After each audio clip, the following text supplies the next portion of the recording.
Okay, well, we're going to do an Evo Diary special on a recent purchase of mine, the Lancia Integrale Evo 2 you see here.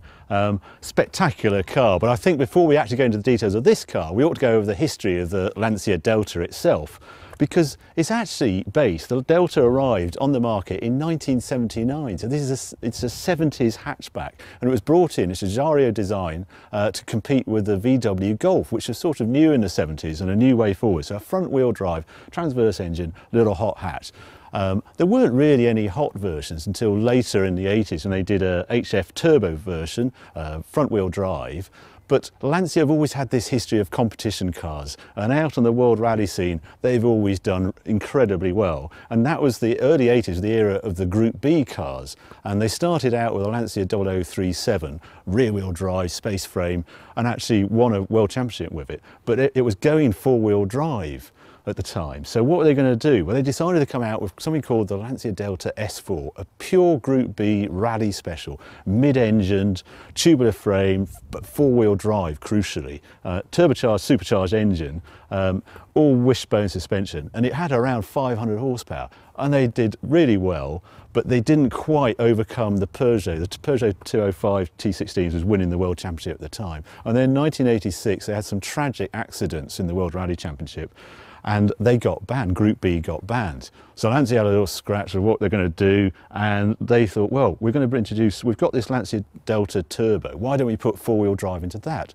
And in 1987, they turned up with a Group A Lancia Delta, Johan Kankkunen at the wheel, and below me, won the World Championship in 1987 with the Lancia. They thought, well, that's good, let's go and do it again. So they did it in 1988 and won the World Championship again.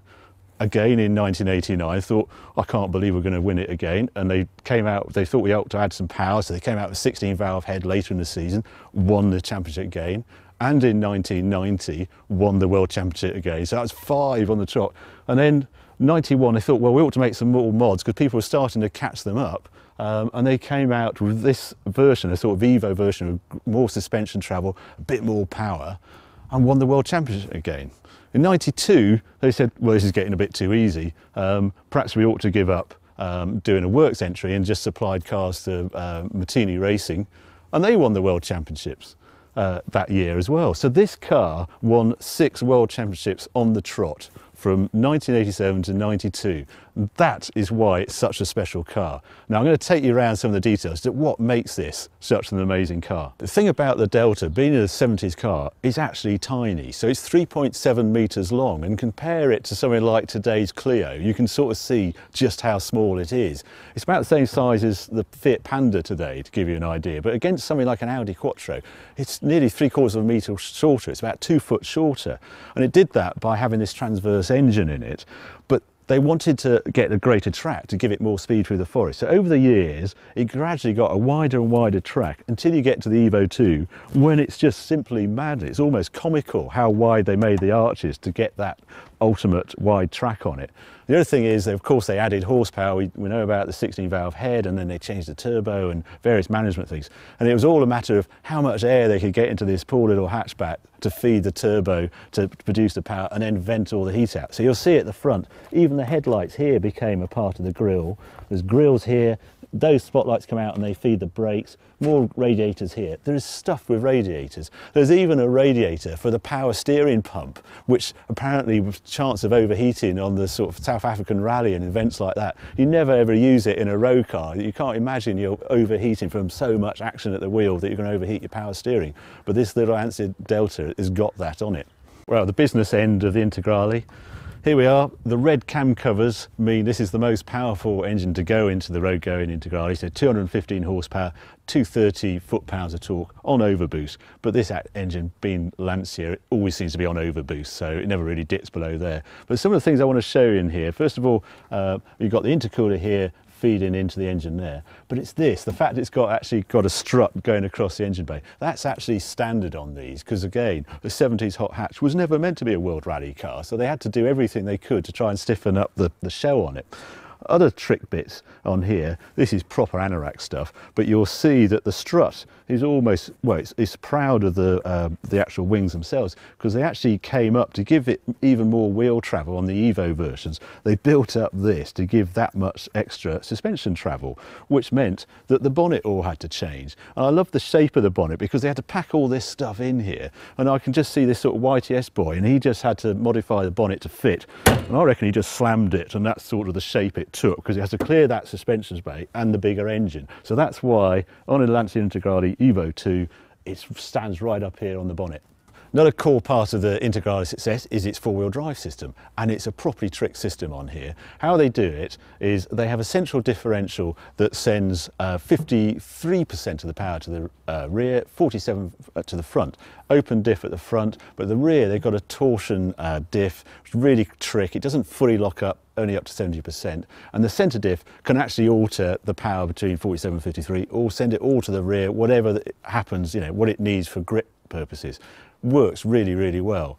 And again, at the rear, they widened the track again, so we've got these crazy blister arches you can see here, and 16-inch wheels on this final edition. But the cool thing about the Integrale, and especially this Evo 2, is its rear suspension. They really put some effort into making it enormous travel on a little hatchback like this. So this is completely unique suspension. And you don't normally look at the suspension on a car, but this one is actually worth it. You'll see the tiny little bars go straight to the centre, straight to the outside wheel. It means it has massive control right through the whole range of its suspension movement. And it's a core reason why this car was so successful as a rally car. So moving around to the rear, other ways of spotting whether this is an Evo 2 or not is this adjustable rear spoiler, which is in full turbo nutter mode. You adjust it on here, and I just love the stance of it. I mean, this is a world rally car, so I think it should look like that on the road. Other things at the rear are, it's a single outlet exhaust. It's a bit of a shame really. It doesn't, the early cars had twin outlets, but the Evo 2s moved to a single outlet. And then the blue badge that says Integrale there just signifies as Evo 2. But the most important thing about the Lancia Integrale is how it drives. So let's take this one out on the road and see how it performs.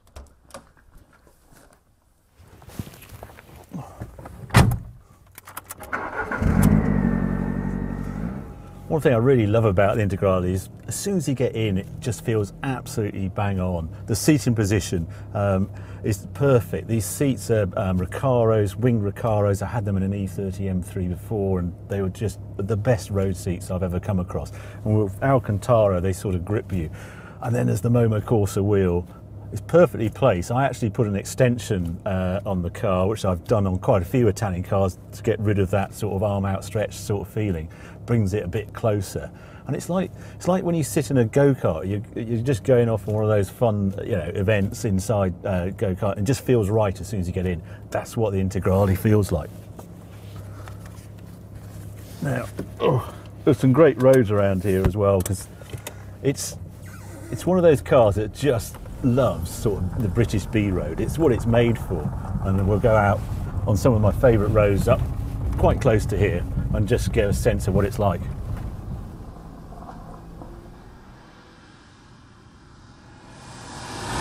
Well, the other things you get on the Evo 2 is a different dash layout to other Integrales. You get it in this yellow paint for the numerals. And it's slightly confusing when you look at it, because the speedo is sort of spinning round. So I'm doing 80 kilometers an hour at the moment, which is about 12 o'clock. And then the tacho is around to 3,000 RPM, and that's at 6 o'clock. So they're sort of spinning the other way, and you keep sort of looking down and not quite making out what they're saying, but they do look terrific. Being a 95 age car, turbo lag is an issue. This Evo 2 had a smaller turbo and they say, oh, it really gave it some bottom end grip. It doesn't really work like that. It's a very top-endy car. There we go, it comes alive 3,000, and then I don't know if you can hear, but it then starts to build 4,000, and we're away. It's really quite a rush at the top speed, and it actually boosts right up to its red line. Anyway, we'll go down to one of my favourite little bits of road. But it actually, I quite like turbo cars because I think they're quite addictive, the way they deliver the power. And because you've got this fantastic chassis to play with, you know you've always got grip. So it's the way to drive an Integrale is really just to chuck it in and then add boost earlier than you think, so you hit boost as you hit the apex, and you just storm out the corners. And because it's got all this wheel travel, it just eats. You don't have to slow down for the road surface. Anything that you throw at it, it just laps it up and you charge down. And it's why people love the Integrale. I talk to past owners of them, and they all go wistful eyes, oh, the Integrale. And they seem to have one of those cars they really love. And they do a lot of miles in them because they're sort of usable. We've got 4 doors, 4 seats. So they use them sort of for the school run and everything. And it's one of the troubles when I was trying to buy an Integrale, was trying to find a good one that wasn't worn out. I found this finally after a lot of looking. It's 55,000 kilometres. All the speedos are all, even if they got a mileometer speedo, they always record in kilometres. So it's done about 35,000 miles, something like that, which isn't a lot when you consider this car is the very last one made. This one was registered Jan 95, but that still makes it 18 years old. So trying to find a good one is the hardest part of an Integrale, but find a good one and you just have a ball, absolute ball. It's my favourite corners. It's my own Rouge. Just absolutely eats it. This is an absolute standard car, completely original, so it's quite quiet, as you can probably tell. First thing people tend to do is put a different air filter in just to give it a bit more of a bark, and obviously change the exhaust. But I really rather like its stealthness about it. I'm playing with 215 horsepower nominally. I think is a bit, they term optimised on the boost. I think it's probably this one's got about 240-ish and about 250 foot-pounds of torque. And it's quite a light car. They're around 1,300 kilos. Again, came back why they dominated rallies so, because something like a Audi Quattro, they were about 1440 kilos. So this is instantly 150 kilos lighter than its rivals. Perfectly placed pedals for heel and toe. And the other thing you forget about this age of car is the amount of glass you've got to look out of. Perfect visibility. Something just demonstrated there's something else the Integrale is famous for. Squeaks and rattles.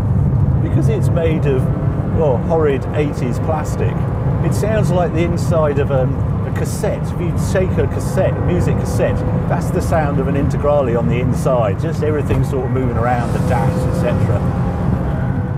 One of the things about the Integrale, which didn't help sales in the UK, is it is only available as a left-hand drive car. To me, it makes it a bit more special because all the best cars are, like the F40, that's left-hand drive only, and an Enzo, and an Integrale. And it's actually why the Japanese love them as well. This is actually came from Japan, and they just love left-hand drive cars. It just makes it more exotic.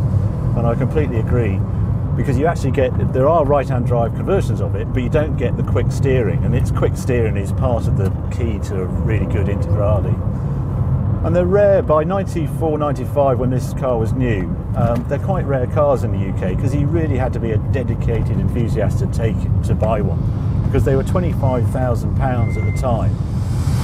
And back then is when the Impreza, Subaru Impreza, came on the scene, and that was same sort of speed really, but £17,500. And he sort of went into the Impreza and then the Evo, and the poor old Integrale got left behind. So the last car was sold in 95, and that was it.